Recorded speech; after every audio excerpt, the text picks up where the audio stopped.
동해안 지역 곳곳에는 거센 파도로 인한 피해를 막기 위해서 테트라포드라는 것을 많이 쌓아놓고 있습니다. 파도막이 구조물인데요.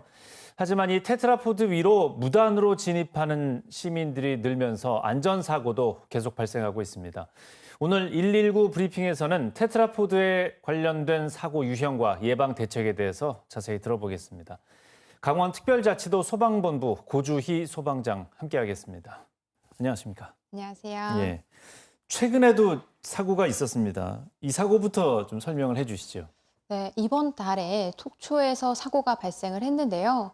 일행 중에 한 명이 테트라포트 사이로 추락을 하면서 함께 있던 일행이 직접 구하기 위해서 이 테트라포트 사이로 들어갔다가 함께 추락을 해서 네. 얼굴에 큰 찰과상을 입었습니다. 저희 구조대가 출동을 해서 구하려고 들어갔던 분을 먼저 구조를 하고 처음 추락하신 분을 30여 분 만에 추가로 구조를 했는데요.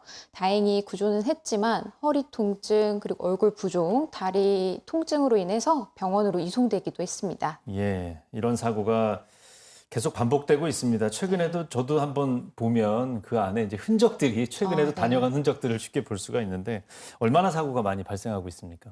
네, 최근 5년 동안 강원 동해안에서 159건의 테트라포트 추락 사고가 있었습니다. 네.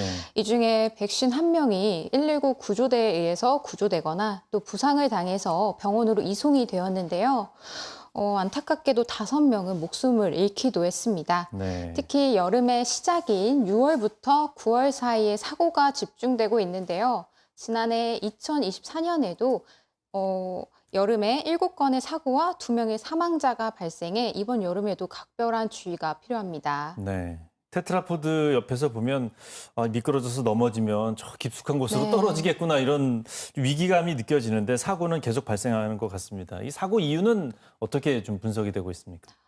네, 많은 분들이 나는 괜찮겠지라는 생각으로 우선 가볍게 올라가시는데요. 사진을 찍거나 바닷바람을 쐬려고 또 낚시를 하기 위해서 가벼운 옷차림 그리고 가벼운 신발을 신고 잠깐 올라갔다가 사고로 이어지는 경우가 많습니다. 특히 음주 후에 판단력이 흐려지면서 무리하게 접근하는 일도 자주 있는데요. 더 위험한 건 일행이 빠졌을 때 내가 직접 구해야지 하는 이 행동입니다. 네. 네, 앞서 말씀드린 사고처럼 두 사람이 모두 다 다치는 2차 사고가 반복되고 있습니다. 사고가 나면 우선은 119에 가장 먼저 신고를 하시고요. 안전한 곳에서 기다리는 것이 가장 안전한 대응 방법입니다. 예, 일단 뭐 근처에 가시면 안 되지만 사고가 발생해도 섣불리 행동을 하시면 안 되겠습니다. 네.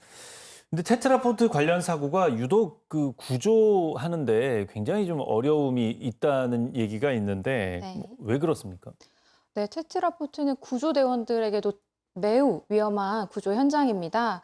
이 틈이 좁고 미끄럽고 따개비도 가득해서 순식간에 미끄러지기가 쉬운데요. 게다가 내부는 미로처럼 얽혀 있어서 사고자의 위치를 찾는 것도 어렵습니다.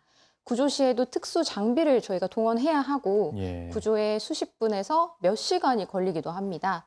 하지만 무엇보다 저희가 출동했을 때 이미 너무 늦은 경우가 많아서 항상 긴장과 안타까움 속에서 구조대원들이 구조 활동을 하고 있습니다. 예, 그 통계만 봐도 뭐 한 해 한 30여 명 네, 이상의 맞습니다. 사고가 발생하고 있고 또 사망자도 발생하기 때문에 좀 특히 조심을 하셔야 되겠습니다. 여름 앞두고.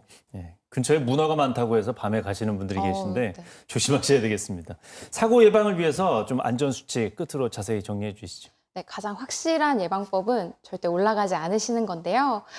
잠깐의 호기심이나 즐거움이 목숨을 건 행동이 될 수 있습니다.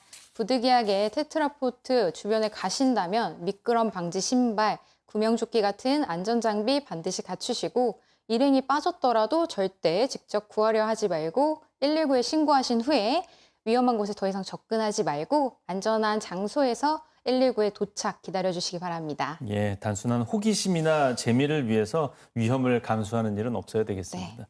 네, 오늘 말씀 잘 들었습니다. 고맙습니다. 고맙습니다.